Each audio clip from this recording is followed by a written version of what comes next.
রাজনৈতিক দলগুলোর তার মানে এমন কৃমি হয়েছে যে তাতে তাদের এই অস্থিরতা, যে কখনো বলে এটার পক্ষে তারা, কখনো বলে বিপক্ষে।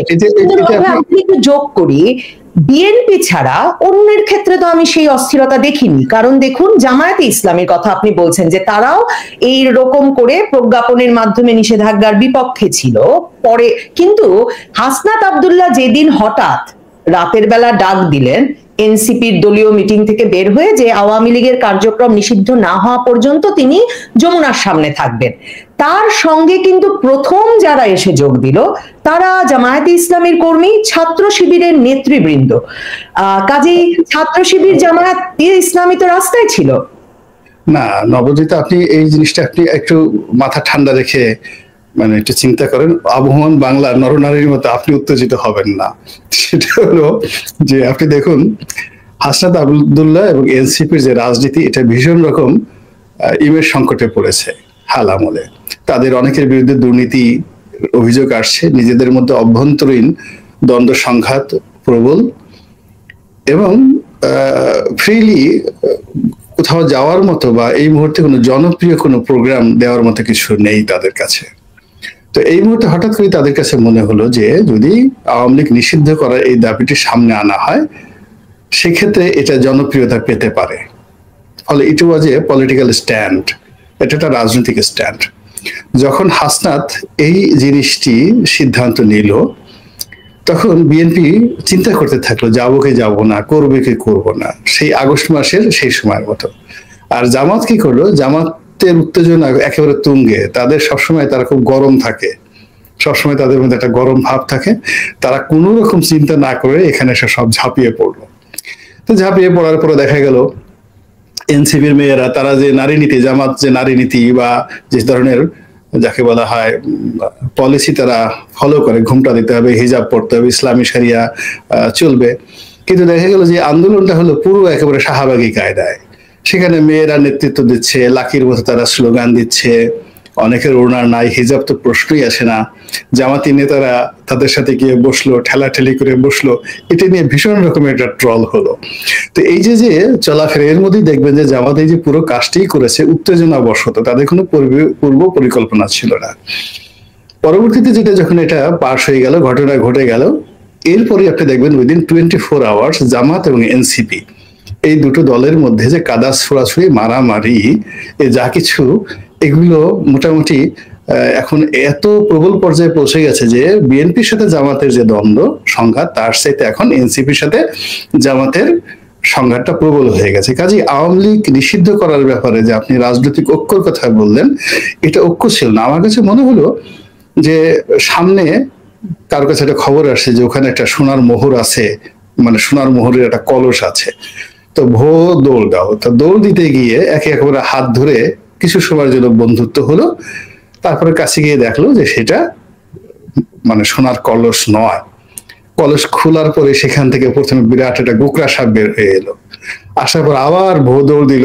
দৌড় দেওয়ার পরে যে যাওয়ার সময় তাদের যে বন্ধুত্বটা ছিল, ফেরার পথে তারা একে অপরকে গালাগালি করলো যে তোর কথা মতো স্বর্ণের মোহর আনতে গেলাম, এখন ওটার ভিতরে যে গোকরা সাপ আছে। এরপরে তারা গালাগালি করে খিস্তি খেয়ে করতে করতে দুই দল আলাদা হয়ে গেল।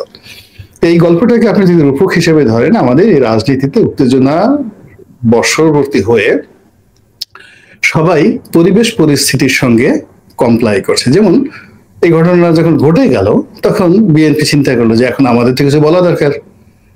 তো আমরা যদি একেবারে কিছুই না বলি তাহলে কি হবে, আমরা কেন আওয়ামী লীগের পক্ষে বলবো, এটা তো সম্ভব নয়।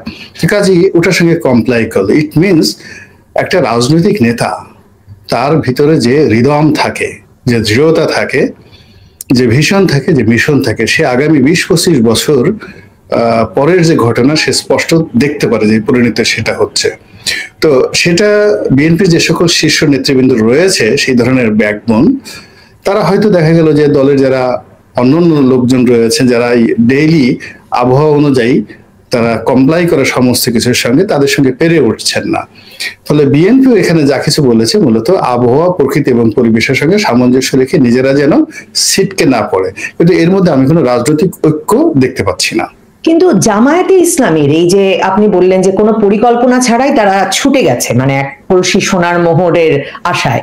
কিন্তু এনসিপি যে তাদেরকে আসলে মনে রাখবে না, মানে হাসনাত আব্দুল্লাহ, নাহিদ, আসিফ, মাহফুজ আলমদের এই দল, সেটা তো আগস্টের পরে তাদের একবার বোঝার কথা। কারণ দেখুন, আগস্টের আন্দোলনে যে ছাত্র শিবির নেতারা খুবই গুরুত্বপূর্ণ ভূমিকা পালন করলেন, তাদেরকেও কিন্তু ফেব্রুয়ারিতে এই হাসনাত, নাহিদ, সার্জিসরা তাদের দলে ঢুকতে দিলেন না, মানে এনসিপিতে কোনো পদ দিলেন না। তো এরপরে আপনার কাছে মনে হচ্ছে যে আসলে কোনো পরিকল্পনা ছাড়াই তারা গেলেন, নাকি আবারও একটা ঐক্যের প্রয়োজনীয়তা তারা অনুভব করছেন? আর হাসনাতের ডাকে এরা সবাই গেলেন, আর মাহফুজ ভীষণ জামায়াত বিরোধী। হ্যাঁ, মানে তিনি কথায় কথায় শুধু জামায়াত শিবিরকে যুদ্ধাপরাধী যুদ্ধাপরাধী বলেন। তো মানে এনসিপির নেতৃত্বই বা কে দেন, আর সেটা আসলে কোন আদর্শে চলে, সেটাও তো আমাদের কাছে আসলে পরিষ্কার না, আমার কাছে না। না, এখানে আপনাকে একটা জিনিস বুঝতে হবে যে শেখ হাসিনা বিরোধী যে আন্দোলনটি, সে আন্দোলনটি অ্যাবসলিউটলি প্রথম দিকে ছিল কোটা বিরোধী আন্দোলন, এবং যারা আন্দোলন করেছেন তারা বঙ্গবন্ধুকে জাতির জনক মেনে আন্দোলন করেছেন, তারা মুক্তিযুদ্ধের চেতনাকে ধারণ করে আন্দোলন করেছেন, ৭১-এর বাংলাদেশকে ধারণ করে আন্দোলন করেছেন। এবং ওর মধ্যে যারা জামাতের লোকজন ছিলেন লুকে, তারাও জয় বাংলা, জয় বঙ্গবন্ধু, শেখ হাসিনা আমাদের জননী, এই ধরনের কথাবার্তা বলে তারা ওখানে একটা পরিবেশ রেখে নিজেদের অধিকারটা আদায় করার চেষ্টা করেছেন। এবং ধীরে ধীরে ধীরে ধীরে পরিস্থিতিটা যখন সরকারের নিয়ন্ত্রণের বাইরে চলে গেল এবং তাদের নিয়ন্ত্রণের কাছাকাছি চলে আসলো, তখন অনেকগুলো পক্ষ, যেগুলো আমি এখন নাম বলাটা ঠিক হবে না, বাট এখানে দেয়ার আর ম্যানি গ্রুপ এখানে ঢুকে পড়লো।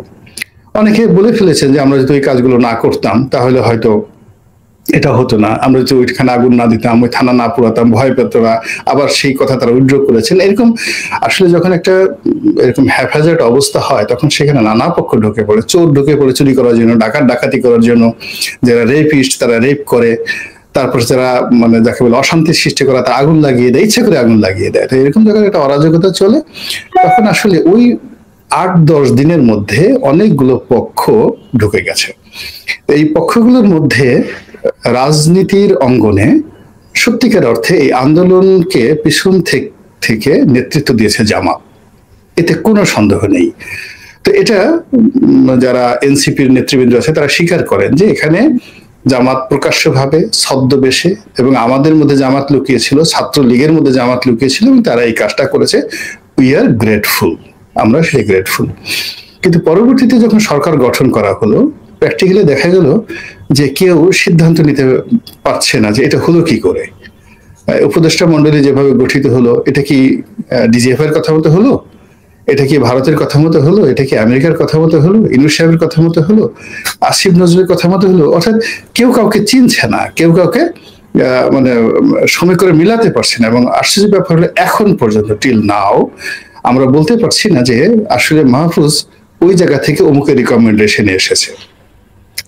তারপরে সজীব ভুইয়া ও ওই মানে তাকে জামাত রিকমেন্ড করেছে, বা ইউনূস সাহেব রিকমেন্ড করেছে, বা ডিজিএফআই করেছে, মানে এখানে অনেকগুলো। বা আসিফ নজরুল কোন যোগ্যতা এখানে এলেন, তার নাম কে বললো, শুভ্র, আদিলুর রহমান শুভ্রর নাম কে বললো, রেজওয়ানার নাম কে বললো। তো এই জিনিসগুলো আমরা মিলাতে পারছি না। কিন্তু যেমন দেখা গেল যে ডক্টর মোহাম্মদ ইউনূস এসেছেন ছাত্রদের কথা মতো, আবার ডক্টর মোহাম্মদ ইউনূসের কথা মতো সেই এক যে ভদ্র মহিলা স্বাস্থ্য হয়েছেন নূরজাহান বেগম, তিনি এসেছেন। এই দুজনকে আমরা মিলাতে পারছি। কিন্তু ফাজুল কবির সাহেব কিভাবে আসলেন, ব্রিগেডিয়ার সাখাওয়াত কিভাবে আসলেন, তারা তো কোনো অবস্থাতেই কোনো পক্ষের সঙ্গে জড়িত না। তো ফলে কি হলো, এই সরকারটা কাজ করতে গিয়ে প্রথমে একটা জগা খিচুড়ি তারা করে ফেললো, এবং এখন পর্যন্ত সেই জগা খিচুড়ি চলছে। এবং সেই জগা খিচুড়ির মধ্যে বিএনপি চেষ্টা করলো তাদের লোক ঢুকানোর জন্য, জামাত চেষ্টা করলো তাদের লোক ঢুকানোর জন্য, এনসিপি চেষ্টা করলো তাদের পছন্দ অনুযায়ী কাজকর্ম করার জন্য। এই কাজ করতে গিয়ে বিরোধ হলো, দুর্নীতি